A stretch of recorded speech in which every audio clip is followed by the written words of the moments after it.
ঈদ মানে খুশি, ঈদ মানে আনন্দ। সবাইকে অনেক, অনেক ঈদের শুভেচ্ছা। ঈদ মোবারক। আসসালামু আলাইকুম। কেমন আছেন সবাই? আল্লাহর রহমতে ভালো আছেন, সুস্থ আছেন। ঈদের দিন সকালে কিন্তু আমার এই সেমাইটা কিন্তু সবসময় রান্না করতে হয়। কারণ এই সেমাইটা আমার শাশুড়ি, শ্বশুরবাড়ির সবাই কিন্তু অনেক পছন্দ করে।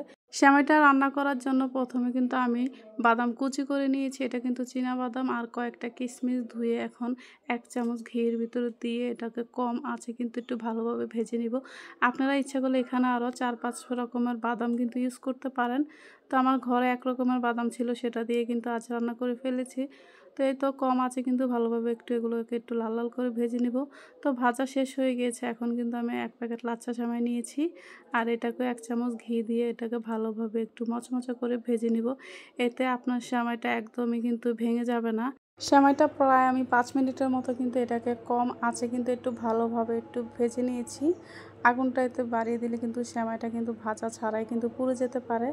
তো আমরা সবাই কিন্তু সেমাইটা রান্না করতে পারি, তবে একেকজন একেক রকম করে রান্না করি। তো আমি কিভাবে রান্না করি সেটাই কিন্তু আপনাদের সাথে আজ শেয়ার করছি।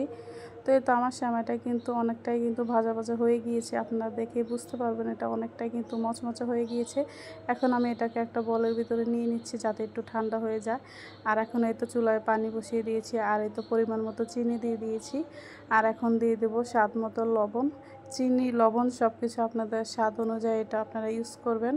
আর এই তো গুঁড়া দুধ দিয়ে দিয়েছি, প্রায় ১ কাপ পরিমাণ কিন্তু গুঁড়া দুধ অ্যাড করেছি। আপনারা ইচ্ছা করলে এখানে গরুর দুধ অ্যাড করতে পারেন। আমি যেহেতু গরুর দুধটা পছন্দ করি না, তো আমি গুঁড়া দুধ দিয়ে কিন্তু রান্নাটা করে নিচ্ছি। আর কয়েকটা গোটা মশলা দিয়ে দিয়েছি। আর এই তো কয়েকটা কিন্তু কাঁচা বাদামও কিন্তু এখানে কুচি করে দিয়ে দিয়েছি। এটাকে এখন আমি একটু ভালোভাবে একটু সময় নিয়ে কিন্তু নেড়েচেড়ে জাল দিয়ে নিব। আর এই তো কয়েকটা কিশমিশও কিন্তু দিয়ে দিয়েছি। আর এখন দিয়ে দিচ্ছি নারকেল কুচি।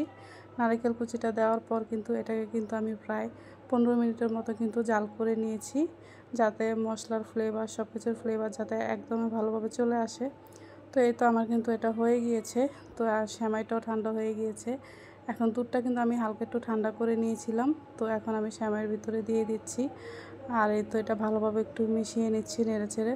তো সেমাইটা দেওয়ার পর কিন্তু আমি এখানে উপর থেকে আরও কিছুটা কাঁচা নারকেল কুচি কিন্তু ছিটিয়ে দিচ্ছি সুন্দরের জন্য। আর এই তো আগে থেকে যে আমি বাদাম কিশমিশ ভেজে রেখেছিলাম সেটাও কিন্তু দিয়ে দিচ্ছি, যাতে একটু সুন্দর দেখা যায়। আপনারা ইচ্ছা করলে আরও কয়েক রকম বাদাম ইউজ করতে পারেন। আর দেখতে পাচ্ছেন আমার সেমাইটা কিন্তু একদমই ভেঙে যায়নি। তো এই টিপসটা ফলো করে অবশ্যই কিন্তু বাড়িতে ট্রাই করতে পারেন। সবাইকে অনেক, অনেক ধন্যবাদ। ঈদ মোবারক। সবাই অনেক ভালো থাকবেন, সুস্থ থাকবেন। আবারও কোনো রেসিপি নিয়ে চলে আসবো। আল্লাহ হাফেজ। আসসালামু আলাইকুম। ঈদ মোবারক।